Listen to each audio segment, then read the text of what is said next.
Hola, ¿qué tal? Espero estés muy bien. Dios te bendiga. Gracias por unirte a una sesión más del estudio de la palabra de Dios. Lección número 6 para esta semana. Lleva el título Entendiendo el sacrificio. Vamos a analizar aspectos en el Antiguo Testamento cuando se ofrecía un cordero en sacrificio, cómo esto era figura, sombra de lo que Cristo iba a venir a realizar. También vamos a analizar la presentación de Cristo en el templo previo a su crucifixión. Además, vamos a analizar aspectos de Apocalipsis capítulo 4 y 5, cuando se presenta aquí también una figura de un cordero. Así que, bueno, quédate conmigo, ya casi iniciamos.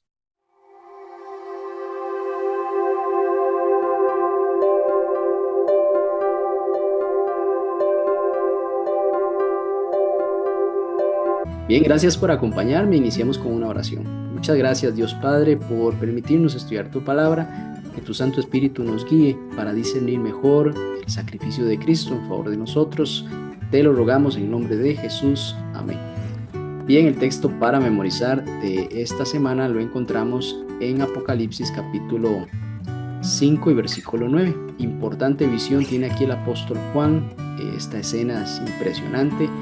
Y cantaban un nuevo cántico diciendo: digno eres de tomar el libro y de abrir sus sellos, porque tú fuiste inmolado y con tu sangre nos has redimido para Dios de todo linaje y lengua y pueblo y nación. Aquí Juan tenía un problema, estaba muy triste porque nadie podía abrir esos sellos de ese libro. Sin embargo, en el capítulo 5 se acerca el Cordero que fue inmolado, que es digno de abrir esos sellos, y la razón es por ese sacrificio perfecto, pues con su sangre nos ha reclamado para Dios. Dice, nos ha redimido para Dios de todo linaje, lengua, pueblo y nación. Importante escena de adoración en el trono celestial. Y justamente esta semana vamos a abordar tres temas principales. El primer tema es el sacrificio en la adoración. Vamos a examinar la diferencia entre sacrificios aceptables y también aquellos que son rechazados por Dios. Vamos a enfatizar que el valor del sacrificio va a radicar en la actitud del corazón y además en la obediencia que Dios nos pide, más que el rito en sí, que vamos a también ver cómo Dios rechazaba muchas veces el rito, porque la actitud de las personas no era la que Dios pedía. También vamos a analizar en este segundo tema Jesús como el cumplimiento de ese sistema sacrificial. Todo lo que se venía realizando en el Antiguo Testamento, bueno, eso apuntaba a Cristo. Jesús entonces es identificado como el Cordero de Dios, claro, que quita el pecado del mundo y así cumple y además supera el sistema de sacrificios del Antiguo Testamento. Así que esta semana es muy importante enfatizar que este plan de Dios para salvarnos a nosotros de los pecados es parte de esa manifestación de ese amor eterno de Dios para con usted y conmigo. También es importante que comprendamos que la verdadera adoración va a surgir de un corazón. Tiene que cumplir dos elementos: esté contrito y también obediente, es decir, humillarnos ante Dios, que este sacrificio de Jesús para nosotros debe inspirar una respuesta de entrega y de servicio.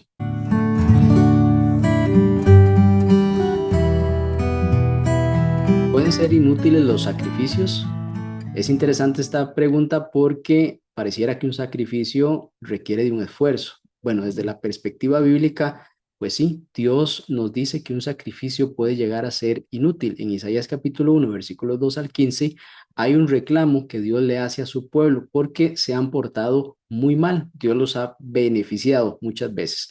Les ha dado sus mandamientos, pero ellos han ido en contra de la voluntad de Dios. Y el pueblo de Israel lo que hacía buscando aplacar la ira de Dios era simplemente ofrecer sacrificios. El problema era que no cambiaban su actitud y Dios pues no quería eso. Dios quería que la persona reflexionara sobre su actitud y cambiara su forma de actuar.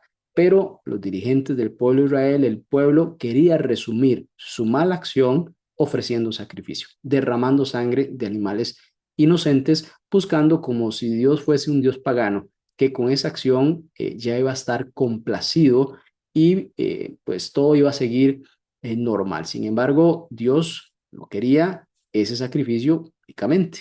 Claramente era parte del ritual que se debía de cumplir, pero el objetivo principal para Dios era que el pueblo cambiara su forma de pensar, su forma de actuar. Isaías capítulo 56, versículos 6 al 7, le dice a otros pueblos Dios que están bienvenidos en su casa, que sus holocaustos y sus sacrificios van a ser aceptos sobre su altar. Sí, en el versículo 6 dice, sigan a Jehová para servirle, amen el nombre de Jehová para ser sus siervos, guarden el día de reposo. Es decir, esta actitud es la que Dios espera de todos nosotros, la esperaba de su pueblo y la esperaba de cualquier otra persona que quisiera acercarse a la casa de Dios, porque dice, mi casa será llamada casa de oración para todos los pueblos. Y Salmos 51, versículo 17, el salmista resume lo que Dios quería. Dice, los sacrificios de Dios son el espíritu quebrantado, al corazón contrito y humillado, no despreciarás tú, oh Dios. ¿Qué hacía Dios recibiendo miles de sacrificios de los mejores animales si no había un corazón humillado de parte de su pueblo? Lejos de aplacar su ira, más bien se molestaba más por la actitud que tenían en el pueblo de Israel. También nos presenta el ejemplo histórico de Caín y Abel en Génesis capítulo 4, versículos 3 al 7, también presentado en Hebreos capítulo 11, versículo 4. El sacrificio de Caín o la ofrenda de Caín fue rechazada. Fue rechazada porque tuvo una actitud egoísta y autosuficiente. Estaba buscando una salvación por obras, estaba llevando una ofrenda a Dios, pero no era lo que Dios le había pedido. Consideraba que eso era suficiente bajo su perspectiva, sin importar lo que Dios le estaba demandando. También quería agradar a Dios a su manera, sin una obediencia genuina. Por el contrario, Abel, este sacrificio sí fue aceptado. Abel obedeció ofreciendo un cordero que sabemos es símbolo de el Mesías prometido. Es decir, Abel estaba contemplando en ese sacrificio al Mesías en la cruz, buscando redimir efectivamente sus pecados ante la imposibilidad humana que tenemos para expiar nuestros pecados y dependemos definitivamente de un Salvador.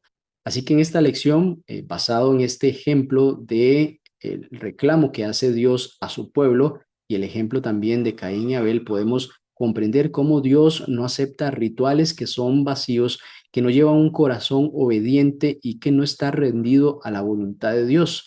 También podemos concluir que los sacrificios externos nunca van a sustituir la obediencia interna y la fe genuina. Siempre lo externo es un reflejo o debe ser un reflejo de lo que está en nuestro interior. Muchas veces queremos justificarnos por nuestra apariencia o por nuestras obras, cuando todo eso debe ser un resultado de esa obediencia interna y de una fe genuina en nuestro Dios. En Patriarcas y Profetas, Ellen White, profundizando acerca de la actitud de Abel, dice, se aferró a los grandes principios de la redención, se veía pecador y vio que el pecado y su pena de muerte se interponían entre su alma y la comunión con Dios. Trajo la víctima inmolada, la vida sacrificada, y así reconoció las demandas de la ley que habían sido transgredidas. En la sangre derramada contempló el sacrificio futuro, a Cristo muriendo en la cruz del Calvario, y al confiar en la expiación que iba a realizarse allí, obtuvo testimonio de que era justo y de que su ofrenda era aceptada. Es decir, Abel razonó acerca de este tema y concluyó la necesidad de llevar este sacrificio que Dios le había pedido, que apuntaba al Mesías, el cual iba a ser el único que tenía esa capacidad, esa autoridad, ese poder para perdonar sus pecados. Era un corazón contrito y humillado, a diferencia de su hermano Caín, que buscaba ser autosuficiente y obtener esa salvación por los méritos que él estaba obteniendo al llevar el fruto de su trabajo, al sembrar la tierra y llevar pues lo que había cosechado ante Dios.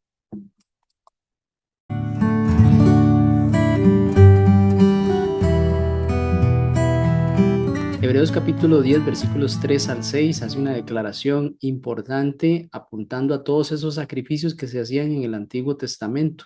Eran una sombra, eran un tipo de algo que debía de venir. Versículo 3 dice, pero en estos sacrificios cada año se hace memoria de los pecados, porque la sangre de los toros y de los machos cabríos no puede quitar los pecados, por lo cual entrando en el mundo dice, sacrificio y ofrenda no quisiste, más me preparaste cuerpo, holocaustos y expiaciones por el pecado, no te agradaron. Aquí la palabra de Dios básicamente nos está diciendo que toda esa sangre que se derramó en esos animales inocentes iba a ser efectiva únicamente cuando Cristo, el Mesías, llegara y muriera por los pecados de todo el mundo, los que habían cometido las personas antes que Él llegara y los siguientes, las futuras generaciones, todos los que buscaban arrepentirse de un corazón sincero y presentar ese sacrificio expiatorio como el único válido.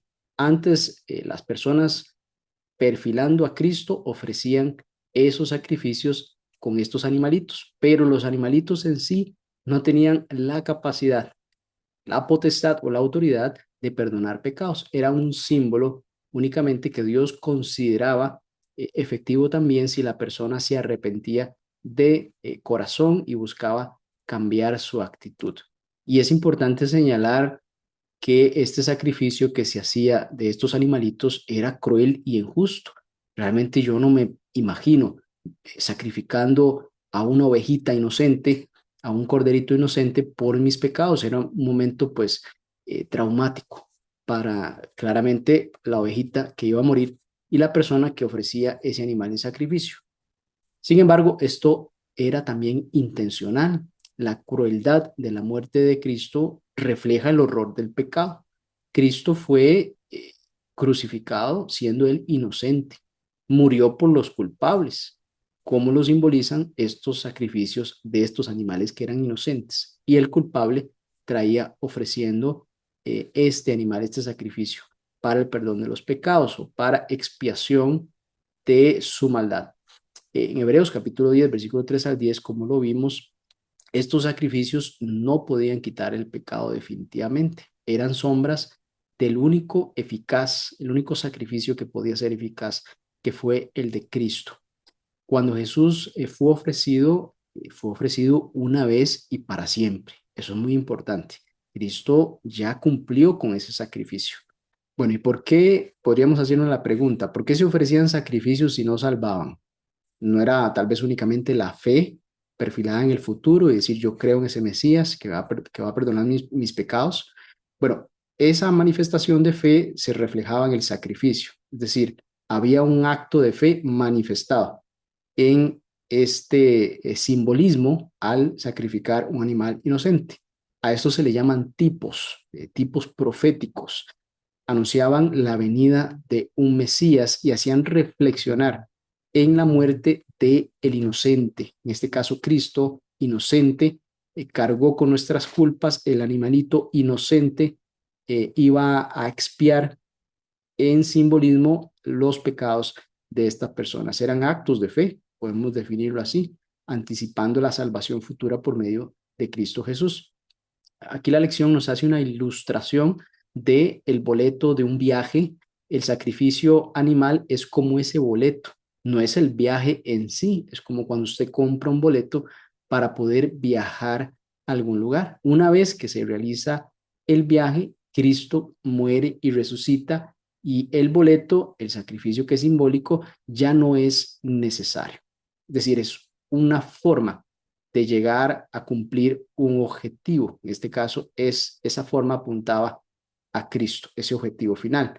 Y también esto significa el fin del sistema sacrificial. Ya no era necesario, después de que Cristo muriese en la cruz del Calvario, continuar con los sacrificios de los animales. Eran pues completamente innecesarios, ya no tenían ningún valor hacia el futuro porque el presente era Cristo.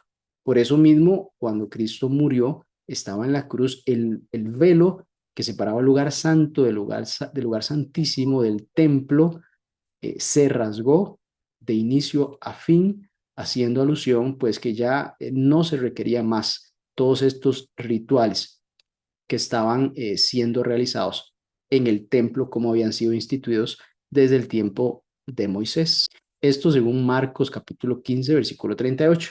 Ya no era necesario entonces los sacrificios, el templo ni los rituales del santuario. Hoy vemos temas relacionados a la construcción de ese templo y poder retomar estas actividades. Sabemos que ya eso no es más necesario. ¿Qué aplicación espiritual le podemos dar? Bueno, el pecado, apreciada familia, apreciados amigos, es tan grave, escuche bien, es tan grave que solo la muerte del Hijo de Dios pudo pagar su precio. Realmente es tan grave que Dios mismo, Dios con nosotros, tuvo que venir a expiar ese pecado para salvarnos. También nuestra actitud ante el pecado debe ser de un temor reverente, un rechazo firme y profunda gratitud por la redención de Cristo.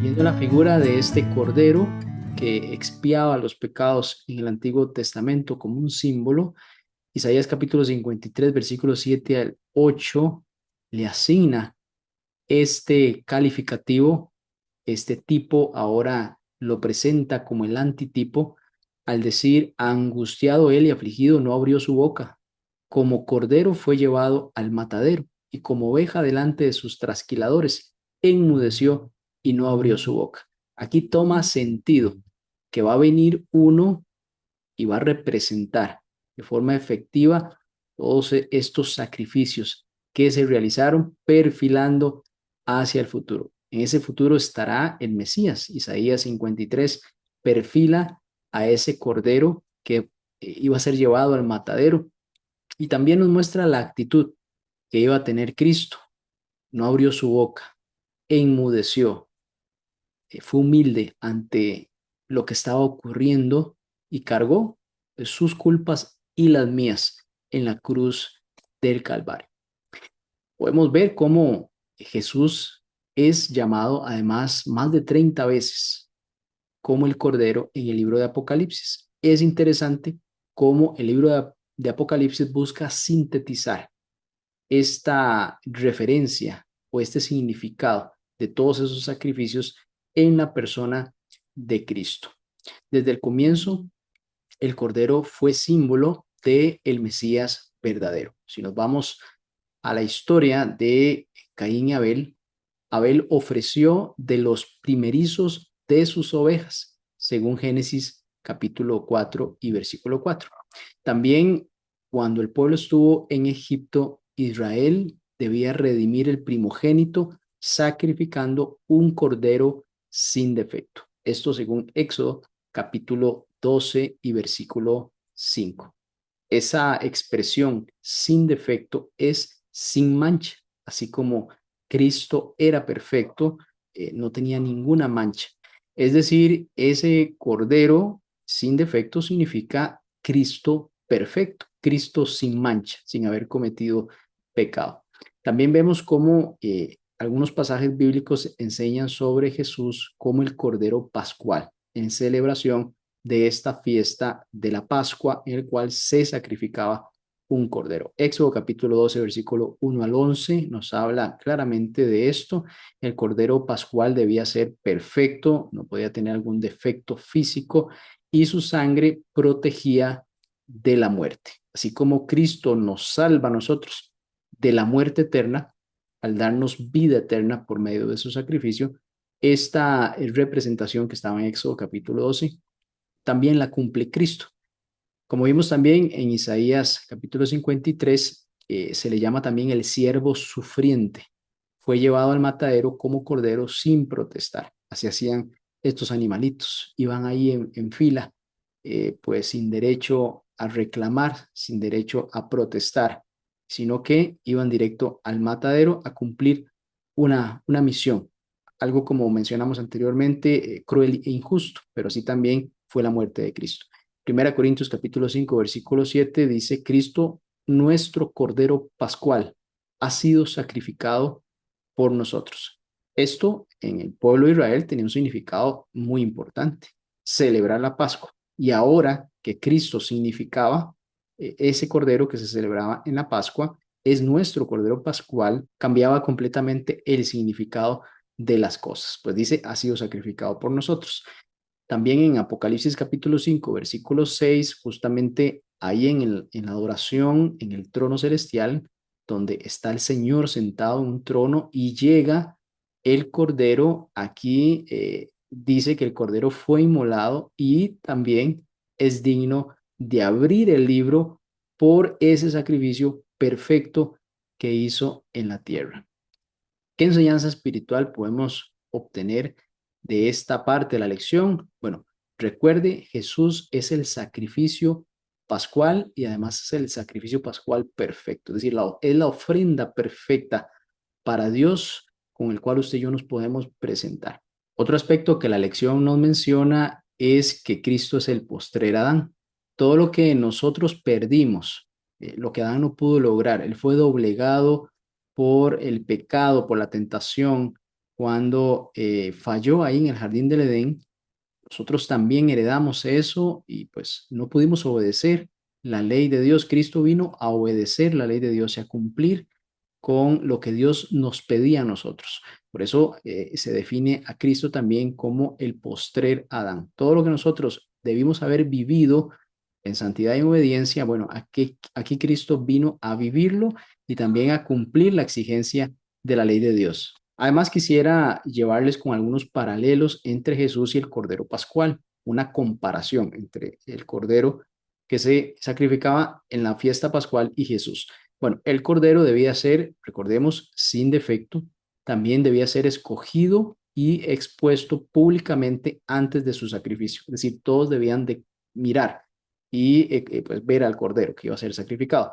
Jesús también fue examinado públicamente durante su ministerio. Eso siempre lo hacían los fariseos y él además todo lo hacía en público para que no lo acusaran de cosas secretas. También fue crucificado durante la Pascua, cumpliendo así este simbolismo, y declaró que su vida y enseñanza fueron abiertamente visibles, según Juan capítulo 18, versículo 19 al 20. Bien, es importante aprender en esta lección cómo Jesús es el único ser humano, Dios con nosotros, que es aceptable justamente delante de Dios. No hay otra ofrenda que usted y yo podamos ofrecer ante Dios que sea agradable. Ese sacrificio perfecto es el único, porque su vida es el modelo perfecto de obediencia a la ley de Dios, de amor y de justicia. Definitivamente ese amor se manifestó también en su misericordia. Al aceptar entonces nosotros como el cordero que fue inmolado por usted y por mí, somos redimidos de nuestra vana manera de vivir. No podemos seguir viviendo igual si decimos que aceptamos a Cristo, porque pensamos, así como pensó Abel en aquel momento que entregó sacrificio, él perfiló a Cristo y vio en él quien podía perdonar sus pecados y pues buscar caminar mejor. Su sacrificio también revela el carácter de Dios y nos llama a reflejar su gloria también, como aquel momento en el que el apóstol Juan estaba contemplando el trono de Dios, una escena impresionante. Cristo siendo el único, el digno de abrir esos sellos. Ahí también Cristo comparte la gloria con su Padre.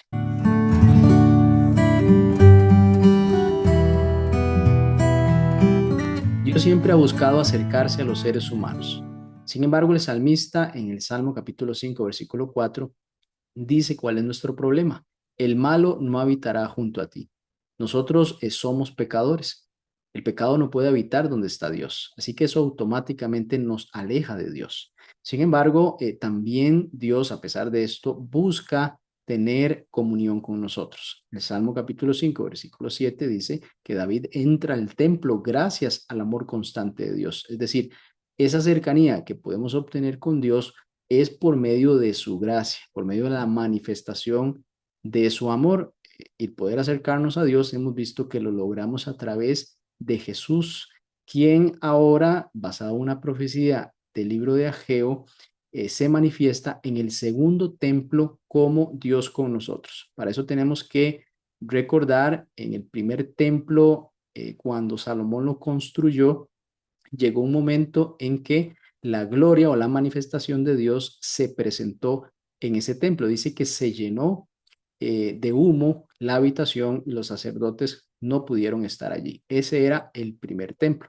El segundo templo que fue construido ya no estaba más ahí el arca del pacto. Y recordemos que Dios se manifestaba en el arca del pacto, justamente en el propiciatorio donde estaban los dos arcángeles. Ahí se cubre la gloria de Dios y ahí era donde Dios se manifestaba. En el segundo templo ya esta arca no existía, había sido escondida, según los historiadores, por Jeremías antes de la invasión del pueblo de Babilonia y Nabucodonosor al templo. Entonces, el profeta Ageo hace pues una profecía relacionada que en el segundo templo la manifestación de Dios también ocurrirá. Inclusive dice, será más glorioso que el primero. Entonces aquí pues el profeta está diciendo que eso va a suceder, que Dios se va a manifestar en el templo. Esto pues a simple vista parece ser contradictorio. Si nos vamos a la historia, como les mencioné, el primer templo fue lleno de la gloria de Dios y fue algo visible en ese momento en Primera de Reyes capítulo 8 versículo 10 al 11.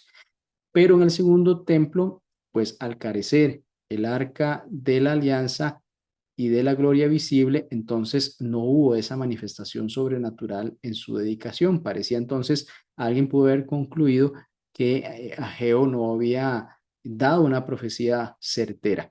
Sin embargo, esta profecía sí se iba a cumplir con la venida de Cristo, cuando Cristo estuvo en el templo. Esta gloria del segundo templo no fue una luz sobrenatural ni esa presencia de humo que menciona el relato, sino se presentó en una persona, se presentó en Cristo. Jesús es, sabemos que es la encarnación de Dios, el verbo hecho carne, Emanuel, Dios con nosotros. Entonces, esa presencia que se había manifestado en el primer templo como una luz, como un humo, como un evento sobrenatural, ahora se presenta en la persona de Cristo. Ahora aparece en carne y hueso en este segundo templo, cumpliendo entonces así la profecía de Ageo. Dios no esperó a que el ser humano se acercara a él. De haber sido así, nosotros siempre huimos de Dios, porque el pecado nos avergüenza, nos escondemos. Nos pasa como Adán y Eva, que se escondieron después del pecado, y Dios tuvo que ir tras ellos, preguntarles, bueno, ¿qué están haciendo allí? Él siempre se acerca primero a nosotros. Dice la palabra que también Él nos amó primero que nosotros le amáramos a Él. Y bueno, ¿qué aplicación espiritual le podemos dar a esta lección? Podemos concluir que la cruz es la máxima expresión de amor de Dios por nosotros. Además, Jesús no solo vino a vivir por nosotros, sino también vino a morir por usted y por mí. Esto podemos concluir certeramente cuánto Dios desea restaurar esa relación que se rompió, una relación rota, establecida así por el pecado, por la desobediencia. Pero Dios se acerca al ser humano y busca restaurar no solo esa relación, sino restaurarnos a usted y a mí.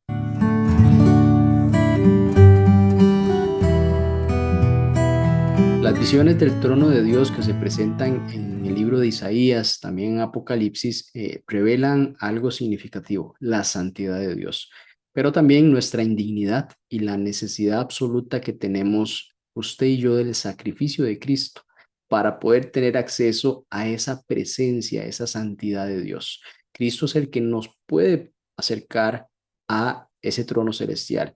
Justamente fue Juan lo que vio allí. ¿Quién es digno? Bueno, solo Cristo es digno de abrir esos sellos que estaban en el libro. También solo por medio de Cristo es que nosotros podemos también acceder a ese trono celestial. El profeta Ezequiel vio ese trono por encima del firmamento. Ezequiel capítulo 1, versículo 26. También Isaías estuvo ahí en el templo celestial en visión y sintió pues su indignidad.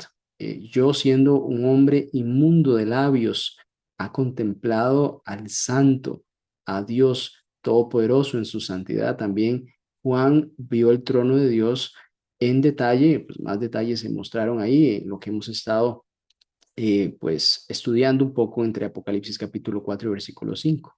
Podemos también, basado en estos momentos en los cuales los profetas recibieron una visión del trono celestial, establecer algunas similitudes entre Isaías capítulo 6, versículo 1 al 5 y también Apocalipsis capítulo 4, versículo 2 al 11. Por ejemplo, podemos mencionar el primero en el cual se proclama la santidad de Dios. Isaías menciona santo, santo, santo, gritan los serafines, exclaman, el templo tiembla y se llena de humo.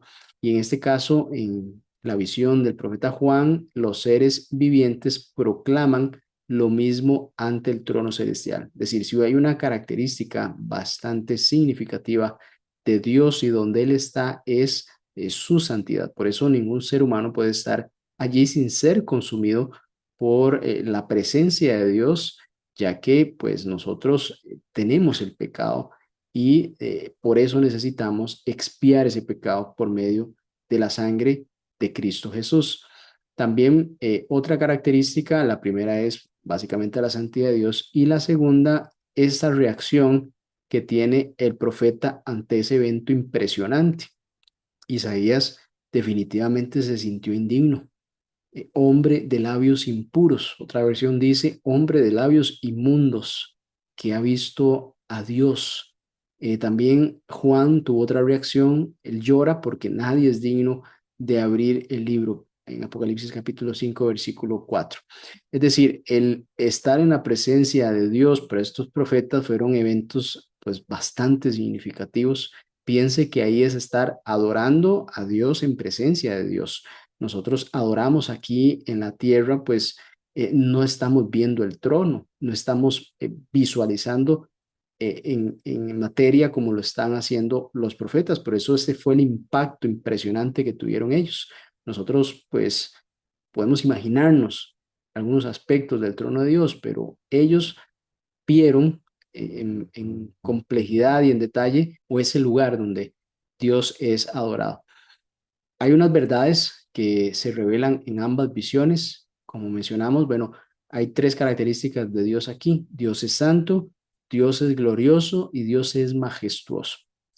Otra característica que vemos en estas visiones reveladas es que el humano es pecador, indigno e impotente para acercarse por sí mismo. Note que pareciera que estamos en dos extremos completamente opuestos en larga distancia. La santidad de Dios, siendo Él glorioso y majestuoso, y nosotros somos pecadores, indignos e impotentes. Sin embargo, aquí está el mediador perfecto. Solo Cristo Jesús, el Cordero Inmolado, puede abrir ese libro y además interceder y darnos acceso a Dios Padre. También otro aspecto importante es la reivindicación del carácter de Dios, porque Satanás ha acusado a Dios de ser no solo injusto, sino arbitrario y también egoísta a la hora de pues presentarnos a nosotros el plan de redención, su actuar ante el pecado. Pero al ver a Cristo como el Cordero Inmolado, esas mentiras definitivamente se derrumban. Todos esos argumentos de Satanás quedan sin sustento, porque Jesús revela cómo es realmente el Padre, según Juan capítulo 14 y versículo 9. Vemos cómo esa acción redentora de Cristo tiene además un propósito que es mostrar realmente el carácter del Padre que Satanás ha querido distorsionar. La mayor revelación del carácter de Dios, como hemos mencionado, se encuentra en ese ministerio de Cristo, especialmente en la cruz del Calvario. Bueno, para finalizar, ¿qué enseñanza espiritual podemos obtener de esta lección? Bueno, la cruz nos va a mostrar dos verdades fundamentalmente. La primera es Dios nos ama profundamente, que envió a su Hijo unigénito, a su Hijo amado para sacrificarse por usted y por mí. También nuestra condición como pecadores es tan grave que tenemos que reflexionar en eso. Lo mismo que reflexionó Abel al llevar el sacrificio que fue grato ante el Señor, este sacrificio es el que tenemos que presentar ante Dios, que es aceptar a Cristo en nuestra vida y buscar dar frutos conforme a los mandamientos de Dios. Y así que ver la gloria de Dios nos hace reflexionar acerca de nuestra necesidad de salvación, la necesidad de un redentor. La visión del trono no es solo majestuosa, sino también profundamente personal. ubíquese usted en lugar de Isaías, ubíquese usted en lugar de Juan, de Ezequiel, frente al trono celestial. ¿Qué podemos ofrecerle nosotros a Dios? Nuestra vida le podemos ofrecer a Cristo Jesús como la ofrenda perfecta para ser aceptados en ese lugar santo, majestuoso, glorioso, inundado por la gloria de Dios. Nos llama a ver nuestra necesidad de Cristo hoy. Así que es muy importante siempre aceptar ese llamado del Espíritu Santo, que es confrontarnos con nuestra realidad y comprender esa necesidad que tenemos de un Salvador para poder acceder a Dios Padre. Vamos a orar para finalizar. Te damos gracias, Señor, porque hemos discernido mejor el impacto del sacrificio de Cristo. Es el propósito de esta lección. Todos esos eventos que sucedieron antes de la llegada del Mesías, todas esas figuras, todos esos sacrificios apuntaban al sacrificio perfecto en Cristo Jesús manifestado. Gracias porque nos das la opción de acceder al trono de la gracia, al trono celestial, a adorarte, Dios, siendo Cristo ese mediador, ese puente entre el trono celestial y nosotros, seres caídos, indignos. Gracias, Señor, porque tu majestuosidad, tu gloria, Señor, es accesible por medio de Cristo Jesús en nuestras vidas. En el nombre de Jesús lo pedimos. Amén. Bien, nos vemos la próxima semana si el Señor así lo permite. Hasta pronto.